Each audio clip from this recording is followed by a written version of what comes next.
ভারতের কূটনীতিকদের সঙ্গে জামায়াত আমিরের গোপন বৈঠক মর্মে গণমাধ্যমে প্রকাশিত সংবাদে তীব্র নিন্দা জানিয়েছেন জামায়াতের আমির ডাক্তার শফিকুর রহমান। বলেন, গত বছরের মাঝামাঝিতে চিকিৎসা শেষে বাসায় ফেরার পর বিভিন্ন দেশের কূটনীতিকদের মতো ভারতের 2 জন কূটনীতিকও তার বাসায় যান। অন্যান্যদের মতো তাদের সঙ্গেও কথা হয়েছে। আজ বৃহস্পতিবার নিজের ভেরিফাইড ফেসবুক অ্যাকাউন্টে এক পোস্টে কথা জানান জামায়াতের আমির। পোস্টে জামায়াত আমির আরও লেখেন, ভারতীয় কূটনীতিকদের সঙ্গে আলাপ আলোচনার বিষয়ে পাবলিসিটিতে দিতে চাইলে তারা এটি না দেওয়ার জন্য অনুরোধ করেন। তখন পরবর্তীতে যখনই ভারতের সঙ্গে 2 দেশের স্বার্থ সংশ্লিষ্ট বিষয়ে বৈঠক হবে তা অবশ্যই পাবলিসিটিতে যাবে বলেও তিনি ওই 2 কূটনীতিকদের জানান।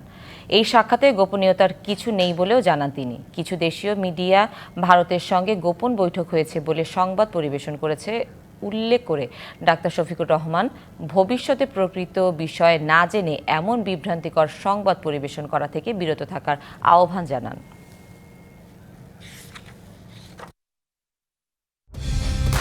কালার এক্সপার্ট, জর্জ স্যাপ এবং মাইল্ড অন হ্যান্ডস টেকনোলজি সমৃদ্ধ অরিক্স ক্রিস্টাল ওয়াশ আপনার লন্ড্রি এক্সপার্ট।